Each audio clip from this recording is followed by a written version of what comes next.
It's been a long 6 months since I made the first video about PSA damaging my Pokemon cards. Little did I know that particular issue was going to blow up and affect a lot more people than just me. But thankfully, I can finally say that PSA reached out to me this week and we were able to come to an agreement on how they could make things right. If you guys haven't watched the first video, basically PSA damaged several of my cards in one submission, and they were all damaged in the exact same spot, the upper right-hand corner of the card. There was now significant whitening there where there wasn't before. And it was easy to tell because PSA first scans your card when they receive them now, and then they replace that scan with a scan of the graded card after it's encapsulated. So in the video, I compare those first scans with the scans of the graded cards, and you can easily spot the significant whitening that occurred at some point in the grading process that PSA contributed to. At the time, I had no idea that this would become a much bigger issue that would affect a lot more collectors than just me. I made 2 videos on this subject at the time, the initial video about the damage and then the video of them responding about a week later to my request. And if you check the comments of those videos, there are people among people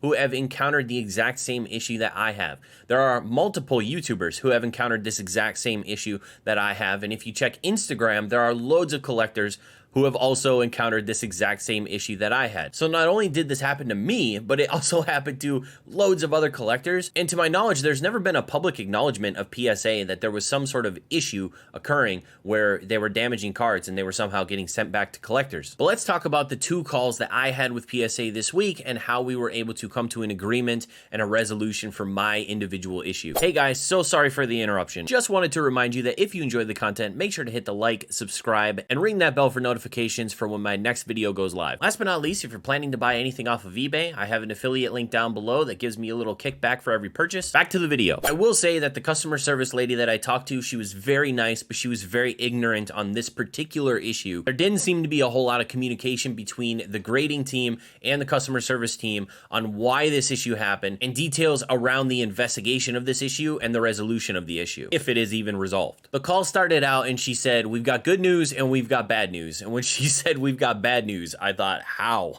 How could we possibly have bad news? What are you talking about? The good news wasn't really any good news for me. It was mostly PSA patting themselves on the back for handling this appropriately, which I thought was hilarious. They did thank me for initially pointing out the issue and then providing them with a lot of videos of evidence of this happening at like a larger scale. Basically, if one of you guys have made a video and it was sent to me by somebody, it got sent to PSA as evidence of this being a widespread issue. I don't know how much I actually contributed to them opening an investigation on this issue, but I did send them a lot of evidence that it was happening. Them patting themselves on the back was a little weird. Phrases that they used were acted quickly and their transparency with the issue.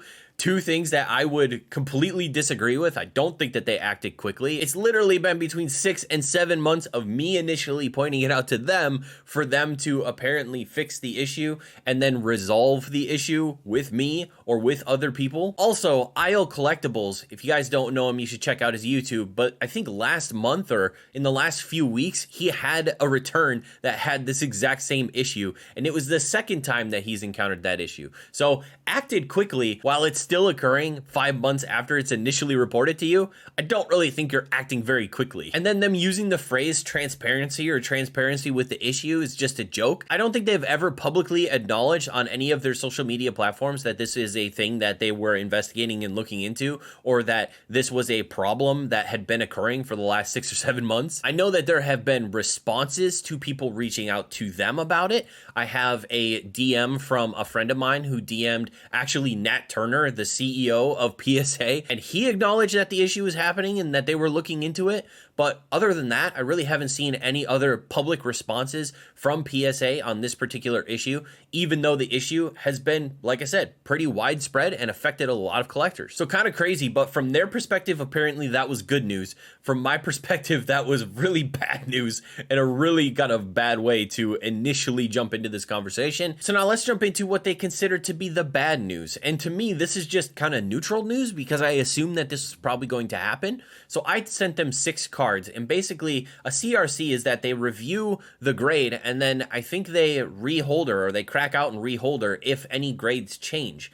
But the CRC that I sent in wasn't because I was disagreeing with the grades. it was because of this damage issue that they had damaged my cards. So they did a CRC review, and they reviewed the grades of each of the cards, and to no one's surprise, some of the cards actually downgraded to PSA 8 from the PSA 9 that they originally were when I received them, which honestly makes sense because as a seller, it would have been very weird for me to try and sell those cards as a PSA 9 because the damage on that corner was significant. So it doesn't surprise me at all that some of the cards actually downgraded. I would have liked to see all of them downgrade to an 8 because I feel like all of them had similar amounts of damage. So now let's talk about the initial offer for reparation or conclusion on this particular issue. The first thing that they offered was they offered to cover the grading fee for the 6 cards that I submitted to CRC for review for a $90 credit. So 6 cards at $15 a card, $90 in credits or voucher to PSA. So this one's kind of weird. They offered to cover the difference in value for the downgraded PSA 9s to PSA 8s, which would have been another voucher or credit of $55. So they evaluated the cards. They said that there was a $20 difference in 2 of the cards and $15 difference in the one other card. And that would have resulted in a $55 voucher or credit. The problem with this is they still haven't referenced the damage in the reparations or the refunds. So they damaged the cards. Depending on when that damage occurred, those cards could have been PSA 10s that ended up as PSA 9s that then became PSA 8s. So there's a lot of discrepancy there on value or value that should be refunded, depending on when the damage actually occurred in the process. We'll talk about that more a little bit later. Lastly, they offered to give me a subscription voucher to PSA. So basically extending my PSA experience another year on top of the subscription that I have already renewed for another year. So basically, now I have a subscription to like 2025, I think, or something like that, because they were willing to cover the $99 voucher for another year of PSA. One thing I would say is that if this was your first experience with PSA and all of the refunds were like, we'll give you credit to PSA, we'll give you a voucher to PSA, we'll give you an extra subscription to PSA, and this was your first experience and you're largely in the camp of like, I'm never going to use PSA again, a lot of this would be ridiculous. Like I would want cash, I would push for cash. If it was like, I'm never going to use PSA again, this was a horrible experience, I'm going to use Beckett or I'm going to use CGC or some other grading company, I would definitely want the option for cash, even if it was a little bit less maybe than the credit, but everything that I received was a credit or a voucher. Now, I didn't initially take this offer because I had issue with part of it. The biggest issue that I have is there was no compensation for them actually damaging the cards, like I said before. And this really comes down to when the damage actually happened. So I think that these refunds are appropriate if the damage happened after the grading happened and during or before the encapsulation. So if the cards were graded 9s and that was their original grade and that's what the grade that they deserved initially, and then they were encapsulated and something happened and they were damaged and they were refunding me the difference in value, that makes sense. That's basically what they do when they damage cards in encapsulation, is they refund the difference in value of what the original grade was and what the new grade is. The problem is I don't know when in the process the cards were actually damaged, because if the cards were damaged prior to the grading and they could have been 10s when they were initially sent in, then you have an issue where I should probably be refunded the difference between the PSA 10 and the PSA 9 if there was a potential for any of those cards to get a 10. But that's really impossible to know because the graders didn't actually grade the cards prior to them being damaged if they were damaged before the grading process. In that case, I would assume you would just default to refunding the declared value of the actual cards that I sent in, or something close to that, instead of this initial offer, which was just the value difference between the 9s and the 8s. And one of the more frustrating things about this phone call is that it was a customer service person. It wasn't a grader, it wasn't a head grader, it wasn't anyone that actually knew about this particular issue or was privy to any of the information about the investigation that they did. And that really sucks, because I feel like to come to an appropriate conclusion on this particular issue, you'd have to know when that damage occurred. And unfortunately, customer service representative is not privy to all of that information. They don't know all that information. She called it proprietary, something that they probably wouldn't even tell her about the investigation. And so it's hard to really feel like you're walking away with a positive result when you don't have all the information that you could have on the issue, which should make you feel more like this result is appropriate as opposed to this other, wild conspiracy that I'm thinking about in my mind. If you were actually transparent about the issue, you would say, here's when in the process the cards were actually damaged, and here's how we're going to refund you in the most accurate, best possible way. So at the end of this conversation, I brought back up the damage issue. I said, I don't feel like the damage or the original thing that I opened this case for is actually being addressed. I don't feel like I'm getting the proper reparations for you damaging the cards. So she said she would go back and talk to the appropriate people to get more information, and she would give me a call later in the week. So a few days later, she called me back and we resolved the issue. Unfortunately, I don't have any more information about the investigation. I don't know where in the process the cards were graded. I don't have any of that information that could actually help shed more light onto this particular issue for people. But because I pushed a little bit more, I was able to push for a $150 voucher on top of all of the rest of the stuff I've already talked about for the damage done to the cards. So that $150 voucher, that doesn't cover the full amount of if all of those got PSA 10s and now they're PSA 9s, what the difference would be. It's nowhere close, but it at least covers the cost of probably all 6 of the cards, and the grading fees are being refunded, and I'm getting another year voucher, and I'm getting $55 for the difference in those grades. So I ultimately was happy with this resolution. I'm happy that they came back and gave me more on top of it for actually damaging the cards. I feel like they actually they took responsibility. They said, hey, we fucked up. Let's give you an extra $150 on top of everything else for our mistake, our issue. It was their attempt to make it right without actually having to give any concrete information or any actual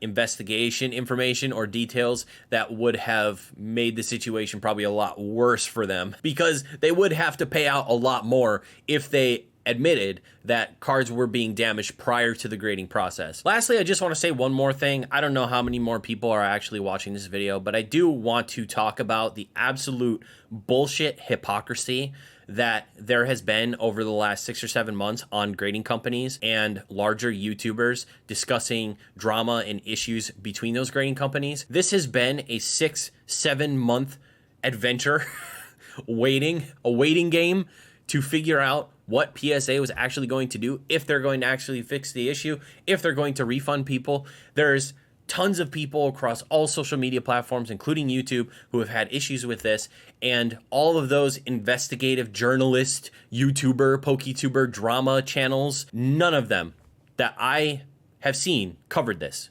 None of them. I just find it a bit ridiculous that every time CGC makes a mistake, it has to be blown up all across YouTube. It's like the sexiest thing to shit on CGC for everything that they do. But when it comes to PSA damaging hundreds of people's cards for the last 7 months in the exact same spot on the card, it's crazy to me that this just hasn't been covered by any of them. Very recently, Opossum Bud finally covered this in a way that I felt like was finally appropriate. It really sucks that it took that long for someone to actually give a shit, because it's not CGC, because it's not a company that is sexy to shit on. I think it's ridiculous. So I know that they've known about it. They have had to have known about it if they follow anyone in this space, any collectors on Instagram. Some of the biggest collectors on Instagram have talked about this issue, but unfortunately, like, none of these drama tubers give a shit to actually cover things that impact people unless it's CGC. I just think it's bullshit. I think it's really unfortunate. And I think personally,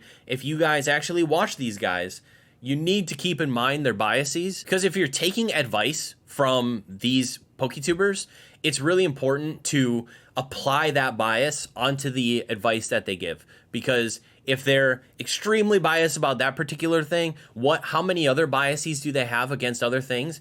And how is that shading the information that they're giving you in a way that is making it wholly inaccurate or just extremely biased, and it's going to negatively impact you going forward? Just make sure that in the future, you're vetting the PokeTubers that you watch.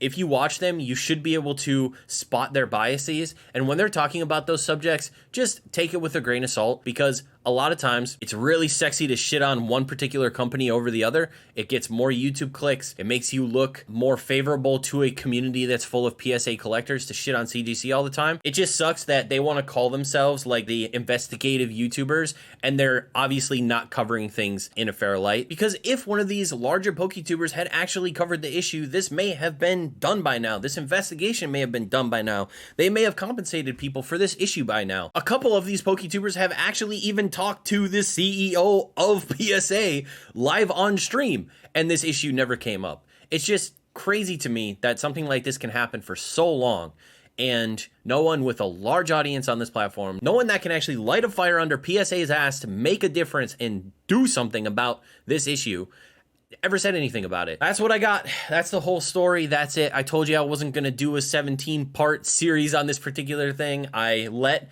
PSA go through their process. I only called them maybe 2 times over the course of this entire thing.